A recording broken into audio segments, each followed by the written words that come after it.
Now then, welcome to Use and DIY, my name's Ben. In today's video I'm going to be talking about the upcoming Samsung Ring.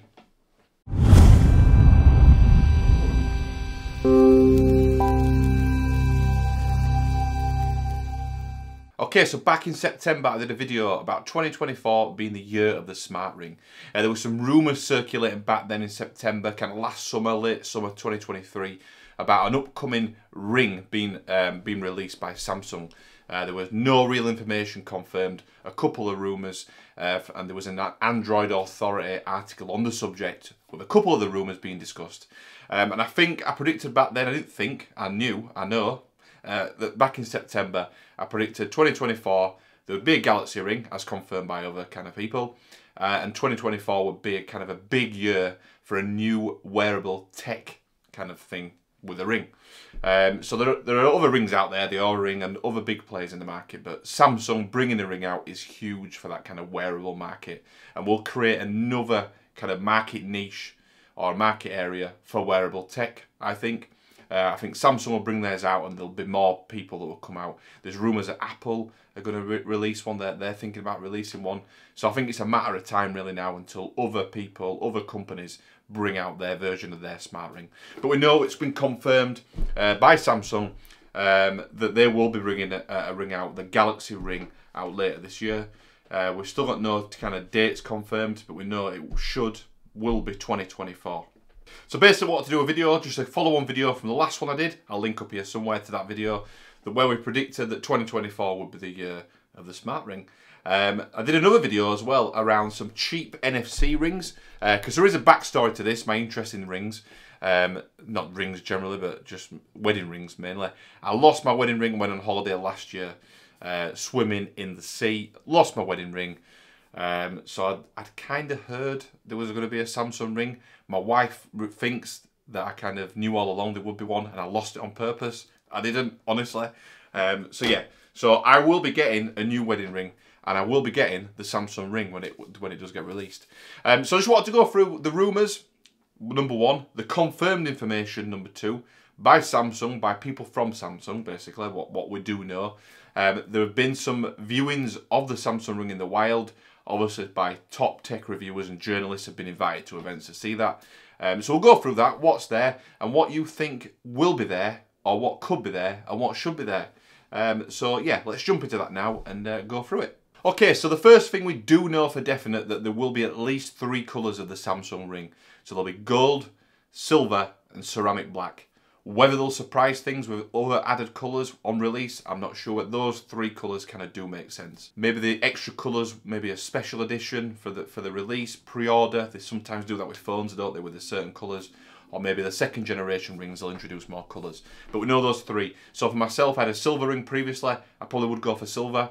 The black, I do like black, but I think black, I'm not really a jewellery wearer. I think black might stand out too much. Let me know what you think regarding the colour. If they should have other colours, maybe a rose gold, for example. And if those 3 colours, really from a demographic perspective in terms of male, female, etc., whether those 3 colours kind of are right, or do they need more? Let me know what you think. Okay, so we know as well that it will come in at least 9 sizes, from 5 to 13. Ring sizes differ between different countries, I think. Because I've had to order some rings from AliExpress, the ones I've tested out, these NFC rings. So yeah, I think hopefully Samsung, when they release the pre-order information, there will be some kind of size guiding. Because obviously with a large investment in a ring, you want to make sure it's going to fit. I know Oura, for example, they've got a size guide kit where you can try out a plastic ring, I believe, from a set, and confirm which one fits you best, basically. So yeah, those 9 sizes.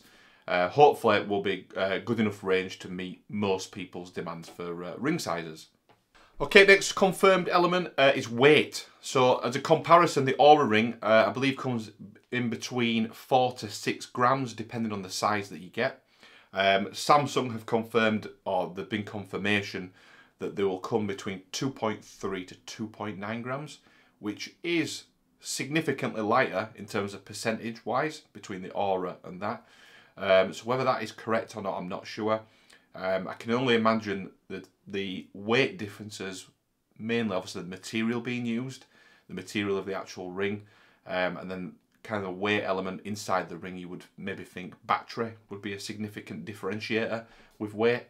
So yeah, that's to come. That's to wait and see, I guess, on the weight. In terms of a ring on your finger, obviously, unless it's a massive chunky ring in terms of weight, I don't think in terms of, you know, a gram there would make that much difference in terms of the feel on your hand. It'd have to be a significant weight, I think, for it to be for you to feel that difference on your hand. For me, obviously, from a health perspective, I'm not sure if there would be a recommended finger to wear it on in terms of your index or middle. But for me, I will be getting it for that finger, for my wedding ring finger, as a wedding ring. And when you see pictures of the Aura ring and other rings, you don't tend to see people wearing them on the wedding ring finger. People are wearing them as an accessory on an index or middle finger. So it'd be interesting to see whether you do get the same functionality in terms of heart rate and other health tracking elements on that wedding ring finger. I don't see why not. So yeah, that's the weight. Okay, kind of, obviously we mentioned battery there in terms of the weight element, but battery is a big thing in terms, and I mentioned this on the previous video I did, in terms of the requirement around how much usage you can get out of a ring. Obviously, the more sensors and things it can do will have more of a drain on that battery, and just by the size of the ring, the battery is going to be small. So the Aura ring, I think they say, from the documentation I've read on their website, they claim to about a week's worth of usage before it needs a charge. There are reports from Samsung, or people that have heard from Samsung, between 5 to 9 days usage. So I think you need to be getting at least a week out of it, don't you? So hopefully that will come. And again, depending on how much you use it and wear it for maybe workouts, etc., will drain that battery. In terms of size-wise of the battery, the smaller the ring to the larger ring, obviously they can differentiate the size of the battery. And there's not confirmation, but rumours again of 14.5 milliamp hour capacity battery up to 21.5. That'll be from the smallest to the largest ring. So if you've got a bigger finger, you get bigger battery, but maybe it'll use more power. I don't know, but that's battery. Again, you need to be getting at least a week's worth of usage out of a ring before you can then charge it. And from a wedding ring perspective, I didn't previously ever take my wedding ring off, so it needs to be a charge quite fast. From a usability perspective. Okay, so I guess the major selling point of these smart rings is kind of the health and well-being monitoring and metrics it gathers. So that is obviously the biggest thing that these rings are gonna provide. So heart rate, sleep monitoring, blood oxygen levels, things like that, and steps basically, I think, are going to be the main 4 kind of areas that it can do. That's, you know, it's at the end of the day, it's a small device on your finger, small battery. It's not going to be able to do much more than that.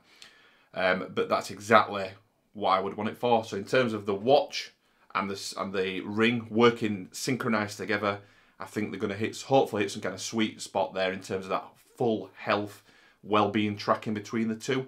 You probably better wear the ring on its own without a watch for health monitoring, sleep monitoring, and heart rate, step counter. But I think as an ecosystem, the ring just adds more onto it. So for me, wearing a watch, I would never wear a watch overnight. Whether it's a smartwatch or any watch, I would never wear a watch. So for me, sleep tracking is out of the window. I can't do sleep tracking other than when I've taken my watch off. It kind of knows maybe I've gone to bed.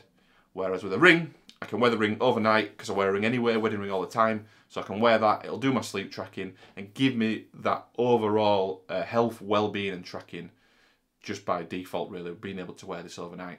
So it's kind of, for me and hopefully for other people, it's maybe that missing piece in terms of the full health tracking, just from a sleep perspective. And also from a workout perspective, wearing my smartwatch, a really expensive smartwatch, while playing things like football, I sometimes don't wear, and sometimes you can't wear for rules.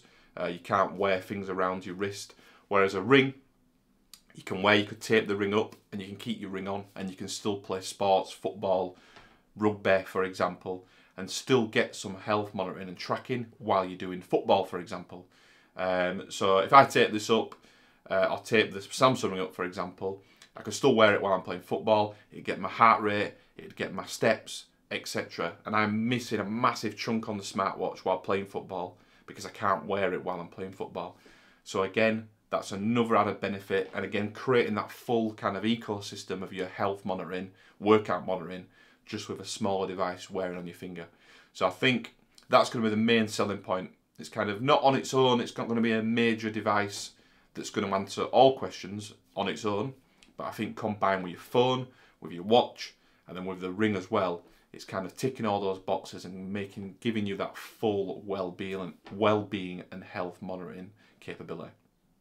The last thing I just wanted to mention as well, hopefully, I don't think I've seen anything confirmed by Samsung or any of the other reporters that have done any coverage of the Samsung Ring, but hopefully it's got the NFC element built into it. It should have, and I'm thinking NFC, not just NFC, but from a payment perspective. So being able to use this to pay, I think that would be brilliant. So obviously you can use your watch to pay, you can use your phone to pay, but if you could use your ring, and I'm thinking of travelling, for example, so if you're going through tube or metro stations, being able to put your hand on a scanner as you're walking through, I think would be brilliant. There's the element of security and allowing that within an application somewhere. Hopefully Samsung have thought about that, and you can do that. Maybe need Samsung Pay and not Google Wallet. We'll find that information out. But for me, that would be a massive selling point, being able to use this to pay. So if you're out and about and you forget your phone, you forget your watch, you can just use your ring. I don't personally see that many people using the watches to pay for things. I have done a couple of times on my Samsung watch, but I think on a ring, if you're in a rush and you walk in, really easy just to put your hand just straight onto like a ticket scanner, for example, and get through a metro or tube station. So yeah, well-being, payments, health monitoring, all that good stuff, all wrapped into one device, working with that other Samsung ecosystem devices with a watch and the smartphone, I think is brilliant and hopefully a really exciting thing to come. Okay, so a really quick video just to cover off the recent rumours and confirmation from Samsung around some of the features definitely coming with the Samsung Galaxy Ring. I think it's called anyway. I think that's what it's called. It will be called. So there's much more information obviously will come from Samsung over the next weeks and months. And hopefully, fingers crossed, I'm hoping personally they announce it alongside the Galaxy Z Fold 6. So I've currently got the Z Fold 3. So I'm 3 years behind on my phone. I love the Fold phone. I'm hoping the Z Fold 6 comes, and there are rumours again on the Z Fold 6 that there will be an Ultra version, because my main criticism of the 3, 4 and 5, all the Folds, is the narrow phone. If they don't bring out an Ultra version of the Z Fold 6, which is wider, I will be stepping away from the Fold for my next new phone. It's too narrow for me personally. I don't know if it's got bigger hands, but yeah, it's too narrow. So yeah, hopefully, fingers crossed, July time, which I think is the next big announcement time frame from Samsung. They announced the Samsung Galaxy Ring, and then they hopefully, fingers crossed, announce a Samsung Z Fold 6 Ultra with that wider screen.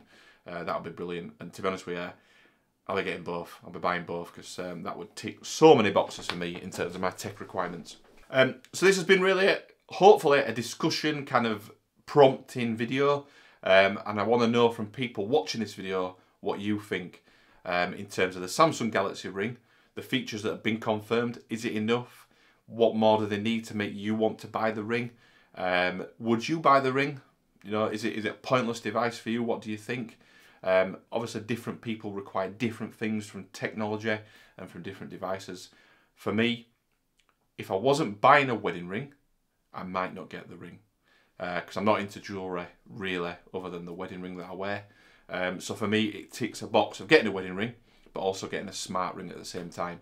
And hopefully with Samsung getting on board with smart rings, it kind of drives other technology companies to bring their own rings out, including Apple, Google maybe, Huawei. I guess there's tons of opportunities for different smart ring vendors. So yeah, hopefully you've enjoyed the video. Hopefully it's prompted a couple of thoughts. Please let me know in the comment section below what you think around, is there enough around, are the features that are being released enough? Should there be more colours, for example? Is the sizing right, etc, etc, all that good stuff. What do you think? What is the Samsung Galaxy Ring going to be kind of that prompt to different technology companies to bring their own ring out, or will it be a flop? Will it just tick along and then the Samsung won't even release a second generation? Let me know what you think. For me personally, I think it'll be a success. I think it depends on sizing and colours and what they can put inside the ring. But hopefully, Samsung being Samsung, they release tons of features on the smartwatches and the phones. So they hopefully bring those same kind of feature set to the ring. So if you like the video, please do give it a thumbs up, give it a like. If not for any reason, give it a thumbs down. Again, like I've said previously, any questions, comments, thoughts, anything whatsoever, drop it in that comment section. I'm really interested to see what other people think. And if you want to follow the Houston DIY channel along for more product reviews, tech reviews, DIY projects and more, we'll also be covering, hopefully, the Samsung Ring in the future, and hopefully, fingers crossed, a Samsung Galaxy Z Fold 6 Ultra device. So if you want to follow along, hit that subscribe button, and we'll hopefully see you on a future video.